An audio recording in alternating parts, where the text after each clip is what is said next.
everybody, this is Carlo Mendez and welcome to Carlo Mendez TV. 갑자기 내게 나타나준 너, 난 아무 말도 할 수가 없었지.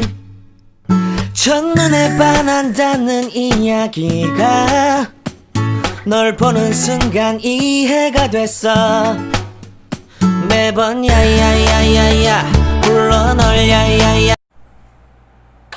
Ngayong hapon, may ipapakita ko sa inyo. Actually, napanood ko ito sa other videos but I wanna see it for myself. Para yung experience, di ba? But before anything else, galing ako kanina sa masyadong maano yung lights.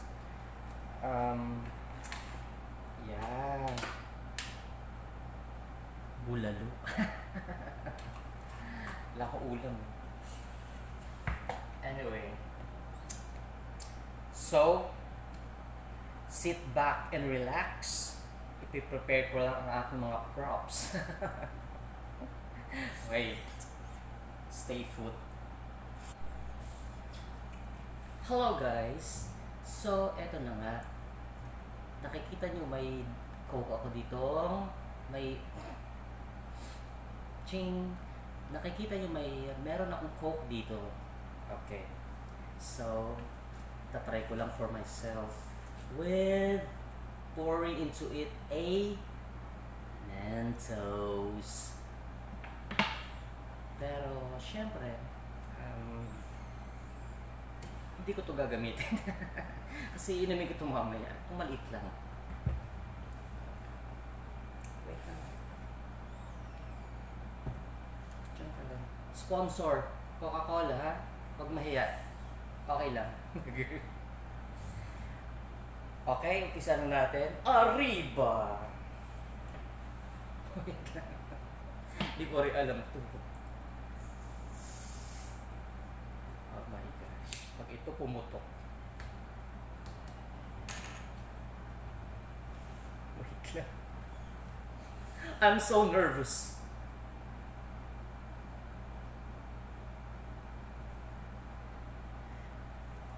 Yun nga, sabi nila, ayun, nag-explode daw siya. Pero hindi na siya mag-explode daw kung hindi mo i-shake. But I wanna try.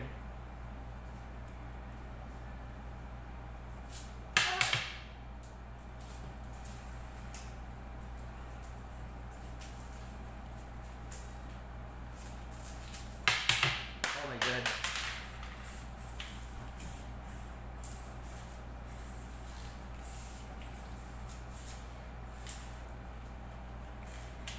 See?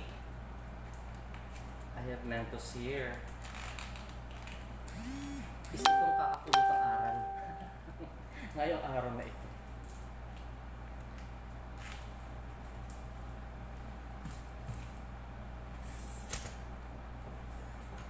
Are you ready?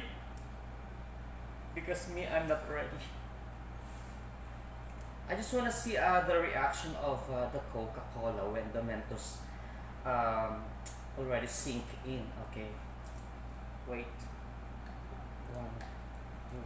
Oh my God! Oh. Oh my gosh.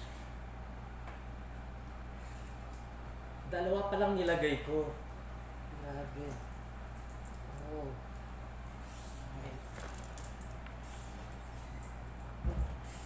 Oh my God. I need to clean this.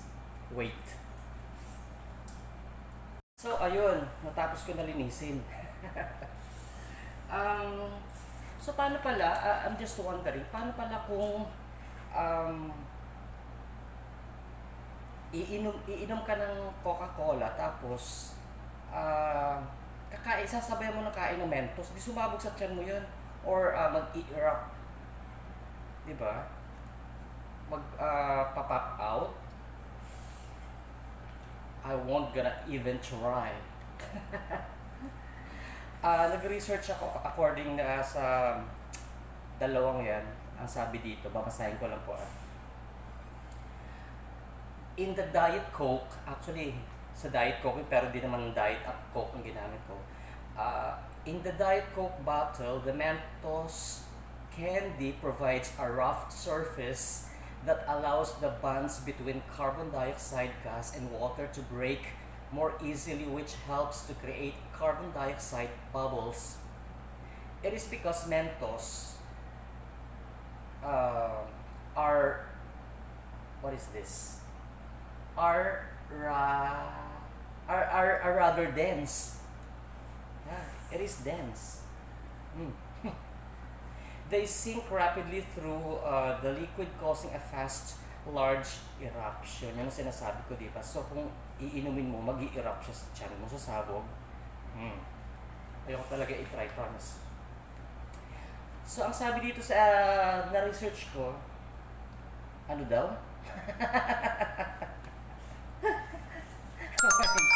Ito na lang, may tumutunog na naman sa phone ko. Di ko rin intindihan yung binasa ko. Basta yun na yun. Anyway, thank you for your time watching this video. But before I end this up, don't forget to hit the subscribe button and the notification bell so that you will be notified each time we have a new uploaded video, okay? And also hit the like button, and don't forget to share the video if you like the content as well, okay? This is Carlo Mendez again saying Arriba! Bye!